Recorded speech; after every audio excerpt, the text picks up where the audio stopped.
Hi, everybody. Welcome to English Digest. I'm Tom. Hi, I'm Stephanie. And it's our festival unit for the month of December, a festival or a holiday. That's what we're talking about. And by coincidence, it happens to be a holiday today, December 25th. Christmas. Merry Christmas, everybody. Christmas. And if you're lucky, of course, you might have some kind of a big bird to chop up and cook and kill for the holiday. Of course, if you're in the United States, it's traditional to have turkey. In other countries, they have different kinds of animals that they eat for Christmas. But today we're talking about having roast goose for Christmas. This is something I haven't really heard of before, but actually this did exist at one time, and perhaps there are places in the world where they have roast goose for Christmas. Yeah, I think of goose as being kind of an old-fashioned type of meat that people used to eat before we had a lot of choices or grocery stores. But it's still popular in Europe. It hasn't become popular in the States. Americans don't particularly like goose or even ever try to find it or eat it or buy it. You might see it on a cooking show. I watch a lot of cooking shows, Tom, as you know, because they're fun. I don't think I've ever heard of them making goose, but it is popular in Europe. Even today, they're eating roast goose for Christmas. So we're going to talk about that and how they make it. It's kind of an interesting recipe, but also we're going to talk about the history behind it. But as we always do, guys, we're going to read through today's lesson first. As Christmas carols fill the air and bright lights decorate the streets, traditions and tasty delights are plentiful. While turkey often seizes all the attention, it's not the only tasty fowl in town. Let's shed some light on another tradition, the Christmas roast goose. For centuries, geese have been favored for their alignment with the autumn and winter holidays. After the harvest season, geese feast on the scattered grains left behind in the fields. Consequently, the geese are at their fattest and most delicious state, perfectly timed for the approaching holiday celebrations. It's believed that in 1588, Queen Elizabeth I of England was dining on roast goose when she heard of the English triumph over the Spanish Armada. Overjoyed, she proclaimed roast goose to be a celebratory dish, and it has since become an indispensable component of holiday feasting. Today, roast goose still plays a crucial role in European Christmas feasts. In Germany, roast goose is stuffed with chestnuts, apples, dried plums, onions, and spices. The skin is rubbed with sea salt and pepper, and then the whole goose is roasted until the exterior is crisp while the interior remains moist and juicy. Served alongside red cabbage and a type of potato dumpling known as Knödel or Klöße, it represents the hearty German Christmas feast. This Christmas, why not switch things up? Try roasting a goose for your holiday feast. You might even discover a new favorite dish. After all, the magic of Christmas is all about creating memorable moments with loved ones over delightful food. Okay, everybody, it's time to talk about the contents of our lesson for today. We're talking about having roast goose for Christmas. It's the forgotten star of Christmas feasts. It's the forgotten main attraction of Christmas feasts. Of course, if you have a Christmas dinner, you have a main dish, which could be turkey, it could be ham or whatever. And in this particular case, nobody really remembers people having roast goose for Christmas, although it was quite popular at one time. Now, here in the first paragraph, it says, as Christmas carols fill the air and bright lights decorate the streets, traditions and tasty delights are plentiful. So yes, during Christmas time, of course, you hear Christmas songs, and we call them Christmas carols because that's just what you call them, the songs that you hear at Christmas. There might be carols in other parts of the year or in church or something like that, but the only time I've heard the word carol is if we're talking about Christmas carols. Yeah. Oh, Christmas tree, Rudolph the red-nosed reindeer, deck the halls with balls of holly, fa la la la la. Those are Christmas carols. Yeah, it's only for Christmas. Those are Christmas songs. Otherwise, we call them hymns. If you're singing a church song in church, those are hymns. But carols are very particular. They're just for Christmas. And if you go out with a group of people and sing Christmas carols outside or visit friends or family and sing to them outside, that's called caroling. So, as Christmas carols fill the air and bright lights decorate the streets, traditions and tasty delights are plentiful. If something's plentiful, you've got enough of it. You are not going to run out. And if you're talking about the opposite of plentiful, it's scarce, or you just don't have enough of something. Well, anytime we get together with my family, we make sure our mashed potatoes are plentiful, because if there's not enough mashed potatoes, people get mad. So plentiful means you have plenty of something that you need, and it's easy to get your hands on. Something isn't plentiful, guys, if it's available, but it's really expensive, or only rich people can buy it. That's not plentiful. Yeah, plentiful means abundant. You have enough of it or even more than you need. And yes, indeed, these delights are plentiful. These tasty delights like Christmas cookies and things like that. And while turkey often seizes all the attention, it's not the only tasty fowl in town. To seize means to grab something quickly and with force. But in this particular case, we're talking about turkey grabbing all our attention, getting all our attention. And yes, indeed, oftentimes when we talk about food at Christmas, especially for your Christmas meal, we're going to have turkey, even though in America we already had turkey just 1 month before Thanksgiving, but I guess we can't get enough of turkey. And of course, it's traditional to have different kinds of big birds for these holiday meals, and a turkey is one, and a goose is another. That's a kind of fowl, F-O-W-L, which is another word for birds. Right. It's the same pronunciation as a foul in sports, F-O-U-L, but wow, it's completely different. So be careful with that. Yeah, these are types of birds, any type of fowl that you want to eat or make. It says here, let's shed some light on another tradition, the Christmas roast goose. This is a European tradition. If you shed light on something, you just unveil something, or you give more information about something so people understand it better, shed some light on something. So for centuries, for hundreds of years, geese, which is the plural form of the singular goose. So remember, if you have more than one goose, you have a flock of geese. We use a flock of, just like we do for birds. Geese have been favored or preferred or really liked for their alignment with the autumn and winter holidays. Oh, that makes sense. Yeah, so some of the foods we eat have to do with when they're harvested or when something is fully grown. So they align well with autumn and winter holidays. Maybe that's when they're full grown, they're at their fattest, and they can be killed for, whoever wants Christmas goose for dinner. All right, so alignment just means association with or connection to this particular time of year. They have to do with this time of year, the autumn and winter holidays. And after the harvest season, geese feast on the scattered grains left behind in the fields. Okay, so yes, you bring in all the crops from the field. You have your harvest. You reap. I guess that's the word for it. After you sow is when you sow the seeds, and then you reap. That's when you harvest. But in this case, yes, they brought in all the corn or the wheat or whatever. But there still are some grains left in the fields. Sure. And, of course, as you know, these birds know about this stuff. So they fly out there and they consume all those leftover grains that are in the field. And consequently, or as a result, the geese are at their fattest and most delicious state. Perfectly timed for the approaching holiday celebrations. So yes, the geese go out there and they eat up all the leftover grain. And of course, because they get so much to eat, they get nice and fat. And then humans look at them and think, if we catch that and cook it, it will be quite a scrumptious meal. Yeah, so this was perfectly timed for the approaching holiday celebrations. Now, we're going to tell you a little bit of history here.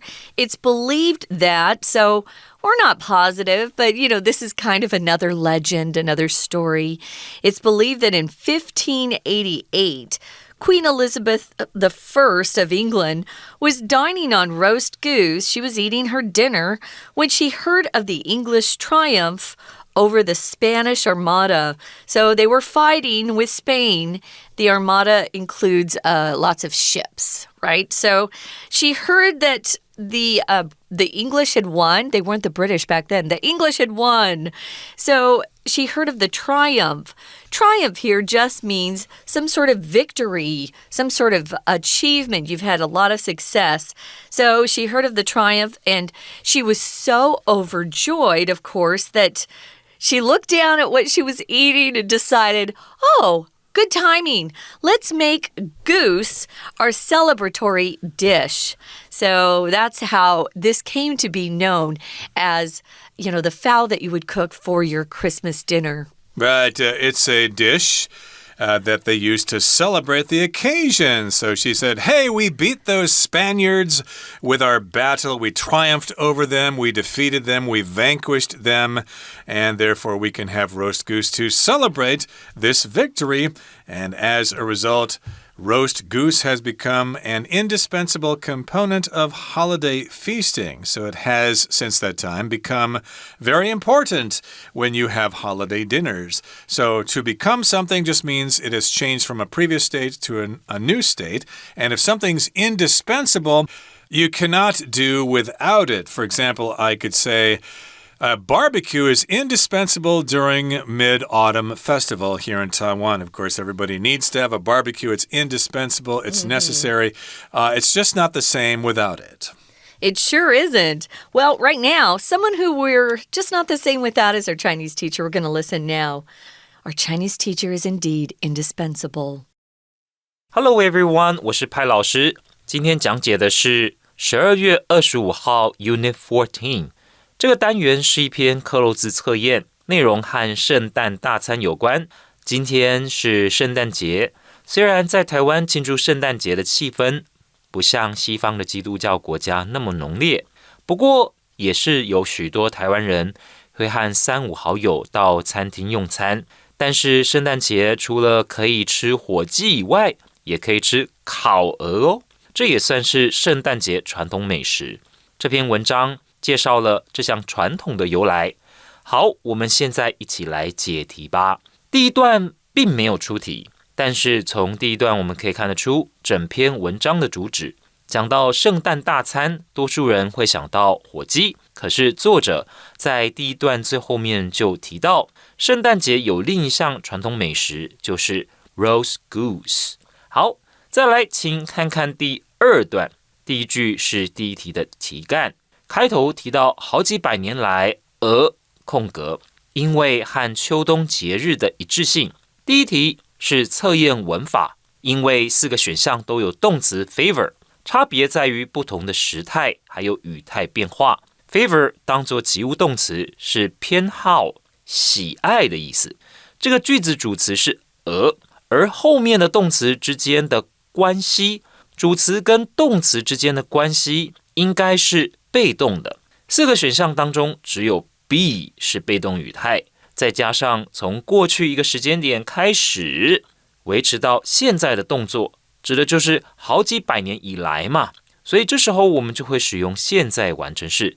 因此第一题选 B， 意思是好几世纪以来，而因为和秋冬节日的一致性而受到青睐。我们再看下一句，这一句的意思是在秋收之后，鹅就会进行享用田地里散落的谷物。紧接着是第二题的题干，选项4个全部都是副词，所以我们知道这一题是词汇题，要根据前后文的语义来判断到底该选哪个单字。我们先看题干本身的意思，而在这个时候呢，是处于最肥美、最好吃的状态，恰好适合即将来临的节日庆典。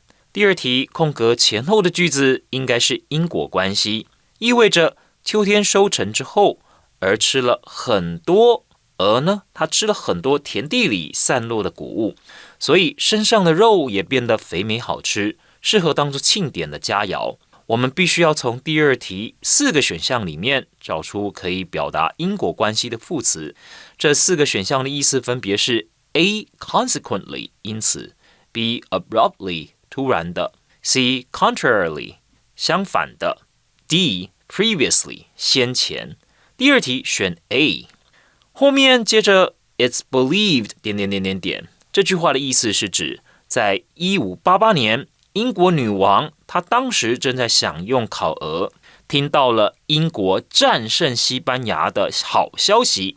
紧接着是第3题的题干，我们看女王兴高采烈空格，那这个烤鹅是一道庆祝用的菜肴，从此烤鹅就成为节庆盛宴当中不可或缺的一部分。第3题一样是词汇题，我们分别看到4个选项的意思。 A. bounce 是弹起来， B. endured 是忍受， C. proclaim 是宣布， D. isolate 是隔离。从前后文来判断，4个选项当中 C 最符合前后文意。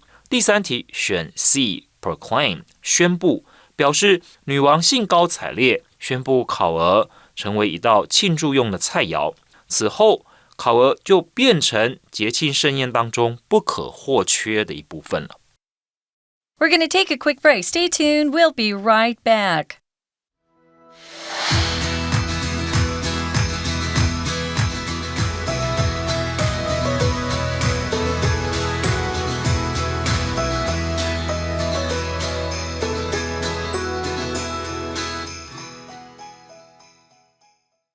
Welcome back, guys.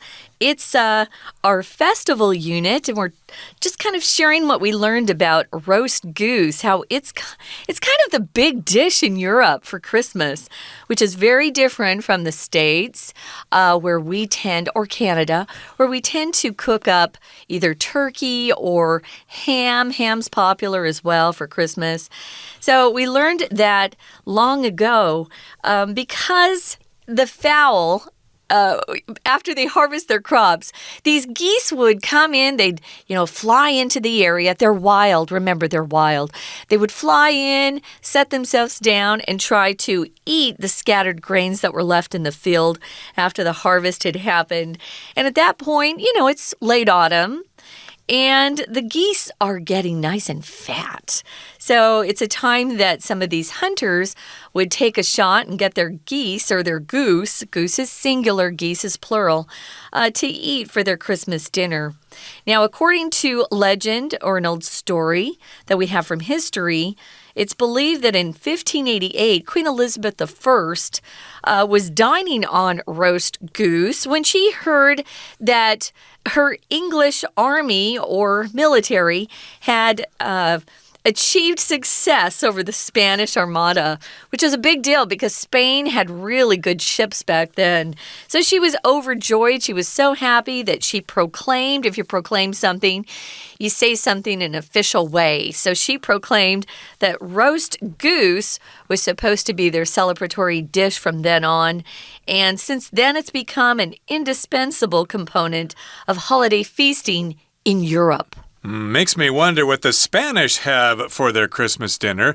But in any case, at the time, Queen Elizabeth said, hey, we're going to have roast goose for Christmas. And everybody else said, well, the Queen said so, so we all have to do it too. Now, today, roast goose still plays a crucial role in European Christmas feasts.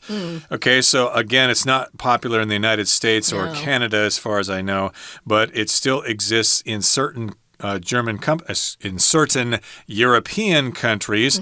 It plays a crucial role in those places. If something's crucial, it's very important, it's critical, it's key. You need to have that thing. And again, the kind of meat that you eat at your feast is very important. It's crucial. And yes, it plays a crucial role in Christmas feasts in various places in Europe.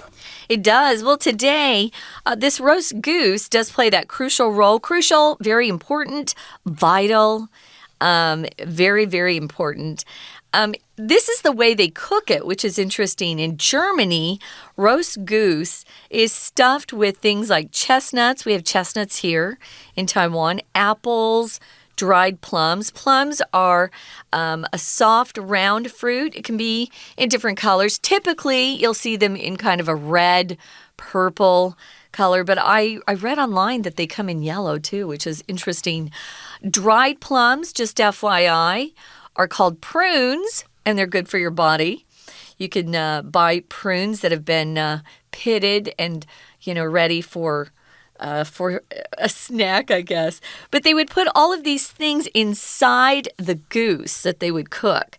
So it would give that meat even a stronger flavor. So chestnuts, apples, dried plums, prunes, onions, and spices would all go inside that little bird. They'd be stuffed inside it, and the skin is rubbed with sea salt and pepper, and then the whole goose is roasted until the exterior is crisp, while the interior remains moist and juicy. Now, if you roast something, you basically put it in an oven, and in this case, the goose will cook in the oven, or it will roast in the oven, and it will be, of course, cooking in its own juices and things like that, or juices that you put on it.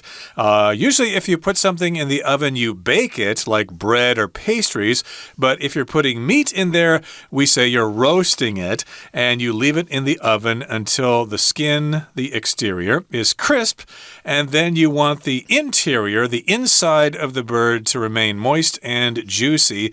You don't want all dry meat because it's so chewy and very difficult to eat. Now, back then, they didn't have ovens, of course, so they would put kind of a stick or something metal through the middle of that bird, and then it would be moved. It would just be rotated above a fire. That was roasting. But we still use roasting today if we're cooking meat. It doesn't have to be meat, though. Roast potatoes. Yep. They're cooked in an oven. Usually just add a little oil and salt. But they're cooked slower and they taste delicious. You do want to keep the interior of that goose very moist and juicy. That's the whole point. That's why a lot of people don't like turkey, because the white part, the white meat of the turkey, tends to get dry. Right, so it's not very tasty either, so you have to have pepper, you have to have we put lots gravy of butter on it, ours, or butter and stuff like that. And it might be true of goose. I don't know. I'm not a big fan of goose, although it is quite popular here in Taiwan. You can get goose meat in night markets and things like that. Interesting. But yes, indeed, the interior, the inside, has to be moist and juicy, and served alongside red cabbage and a type of potato dumpling known as knödel or Klöße. It represents the hearty German Christmas feast. So this is how it's served in Germany. Indeed, it has these condiments, or these side dishes, I should say. Yeah. We've got red cabbage and a kind of potato dumpling, which has these German names here. And that, of course, will round out your hearty German Christmas feast. So if you're in Berlin or in Munich or someplace like that, and you get invited to someone's home for Christmas, you can expect to eat these special kinds of treats. It's a hearty German Christmas feast. And if something's hearty, it's full of life, it's very vigorous, and it's very cheerful. It makes you very happy. So yes, if you have a hearty meal, you really enjoy it and you have a good time. If you use hearty with food, though, it means you have a lot of food. The portions are quite big, so you're not going to just be hungry when you leave the table, as you sometimes are if you go to a really fancy restaurant. Maybe you're a foodie. I've been to some of these, fancy restaurants, and when I get up and walk out the door, I'm still hungry, and then I go and get a hamburger. But this represents a hearty German Christmas feast. Again, hearty just means lots and lots of food that'll fill you up. The Germans like to eat, and they typically do serve a lot of food. This is hearty stuff: red cabbage, potato dumplings, and then that goose. So it looks like it would be a pretty amazing meal, although I'm not sure if I'd like the goose. I definitely like the red cabbage and the potato dumpling. Those sounds delicious. So again, this Christmas in the last paragraph here, it says, this Christmas, why not switch things up? In other words, why not try something different? Try roasting a goose for your holiday feast. You might even discover a new favorite dish besides your usual Christmas ham or Christmas turkey or whatever. And you might even discover a new favorite dish, something that you would enjoy instead of the traditional foods that you always eat for your Christmas meal. After all, the magic of Christmas is all about creating memorable moments with loved ones over delightful food. After all, that just means in conclusion, we all agree about this. Yes, this is a magical thing about Christmas, to have that delightful food. Of course, your meal is often the centerpiece of any kind of celebration, whether it's your Nian Ye Fan here in Taiwan for Chinese New Year's Eve, or whether it's your barbecue for Mid-Autumn Festival, or turkey for Thanksgiving or whatever. 粽子 for Dragon Boat. Exactly. There are all, of course, different kinds of foods for different holidays. So, yes, indeed, most people have turkey for their Christmas dinner, but you could try roast duck, or excuse me, roast goose. Roast duck sounds good to me. Yeah, maybe that's what I'm really thinking. That's why I said that. You know, I had not had duck until I came to Taiwan, and I was a little hesitant because it's more gamey, but I loved it. The way that you guys cook duck here is delicious. The best thing about Christmas is just having your own family traditions, and the meals that you grew up with are very special to you. They're memorable because you remember all the things surrounding the food. So food just helps you kind of remember and recall the good times with your family. Right now, guys, we're out of time, and we're going to listen to our Chinese teacher one last time.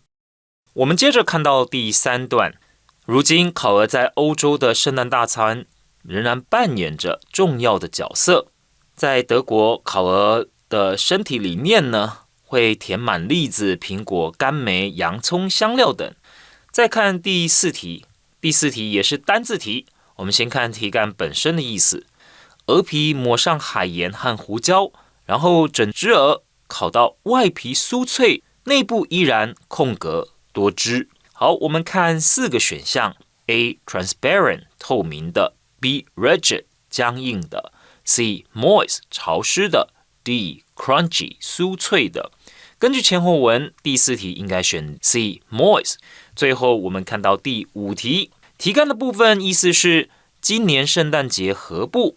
问号。那我们看4个选项，全部都是片语，哪一个最适合前后文意呢？ A. make ends meet 表示勉强维持生计。B. switch things up 是做出改变。C. take it for granted 是把什么当作理所当然。D. take to the street 是上街游行。根据前后文，第5题应该选 B。好，以上就是我们对克漏字测验所做的解题解说，谢谢大家。That's it, guys. Thanks for joining us. We hope you had a good time learning more about roast goose, and you might want to try it yourselves the next time you have a chance to celebrate some sort of festival. From all of us here at English Digest, my name is Tom. I'm Stephanie. Goodbye. Bye.